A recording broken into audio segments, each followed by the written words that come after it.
kind of monitoring in leagues where you have 4 or 5 bench spots?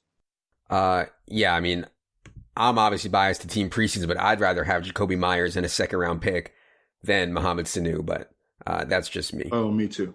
Okay. The New York Jets, man, Sammy Spleens, we expected him to play poorly. We expected the Jets to get run. We expected New England's defense to dominate, but this was really, really bad. I mean, ESPN cameras caught him saying he's seeing ghosts. I think it's going to get a lot better for Sammy Spleens. I really do. They're at Jacksonville Sunday, which is, a mediocre spot, but then Dolphins, Giants, Redskins, Raiders, Bengals, Dolphins after that. So I am far from ready to give up on Sam Darnold here just because he had, an all-time bad game against the Patriots. That's kind of just as expected. Mm-hmm. What do you think about what the Jets did last night? Yeah, I mean, expected a bad game. Didn't expect it to be that bad. I think the play calling in that game was just absolutely atrocious. I don't know. Why are they trying to challenge the Patriots deep, the best secondary in the league? Why are they trying to go after that defense deep? Mm-hmm. That didn't make sense. Le'Veon Bell had 1 catch.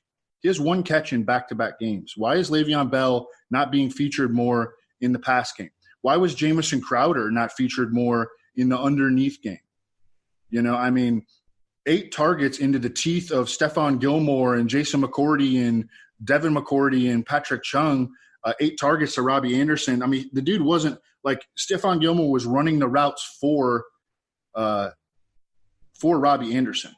Yeah. So, I mean, the play calling put him in a really bad position. The offensive line is terrible. These are things that you worry about for Sam Darnold terrible coaching and terrible offensive line play combining to put him in a position where he is literally seeing ghosts on the field and anticipating pressure even when it isn't there.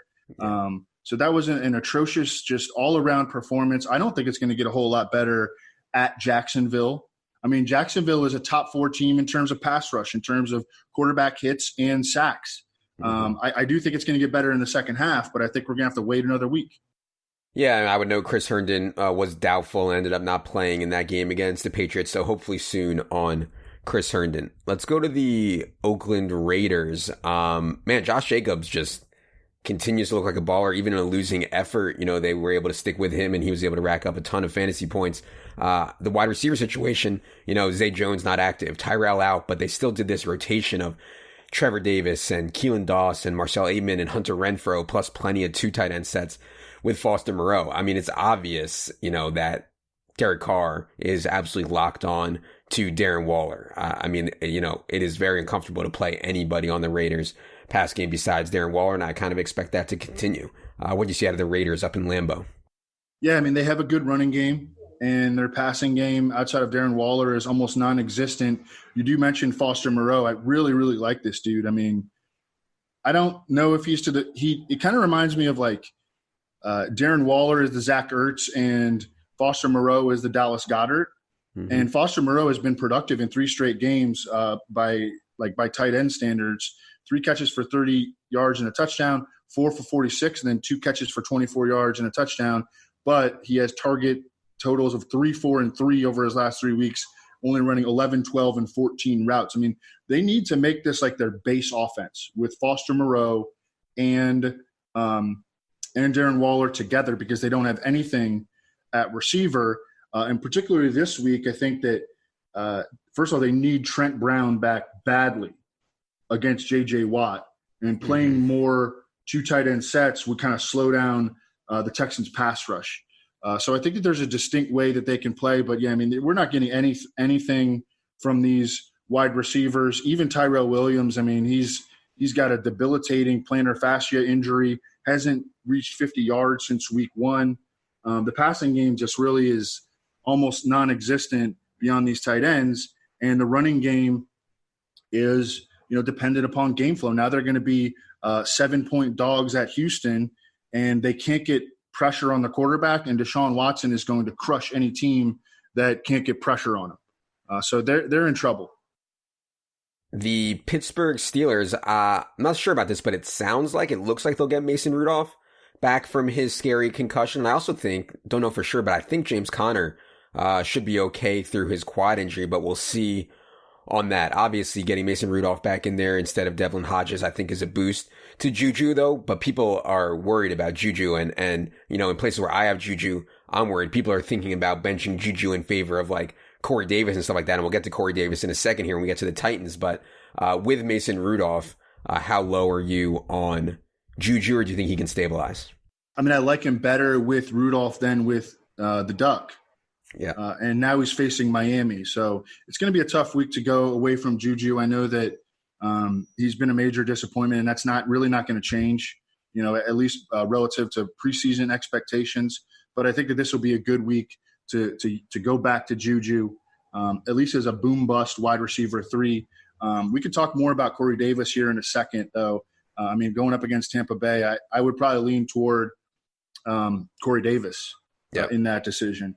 But, I expect James Conner to be back from his injury. Jalen Samuel should be a couple of weeks away. I think it's time to think about picking him up. He was dropped in a ton of season-long leagues.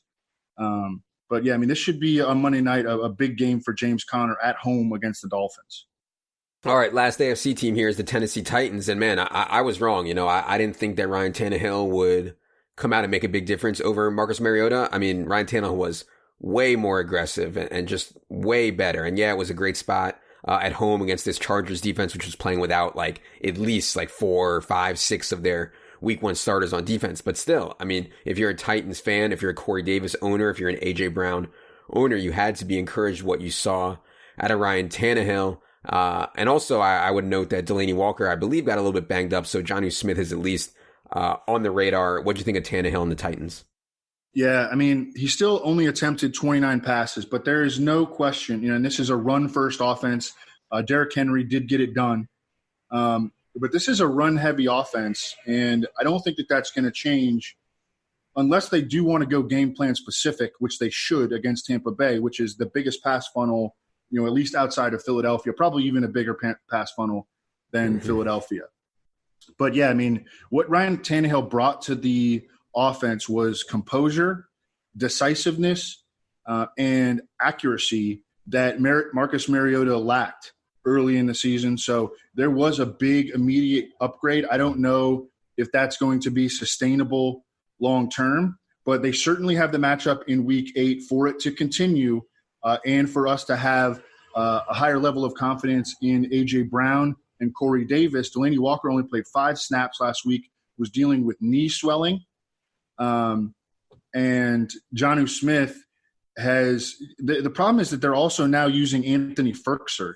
And so they really have 3 candidates for targets and playing time and touches at tight end. And that makes for a very unreliable fantasy situation. All right, that is going to do it for all 16 AFC teams. Be sure to head over to establishedrun.com, promo code ETR for 20% off any package. For Evan, for Jerry, for producer Luke, I am Adam. Good luck, everybody.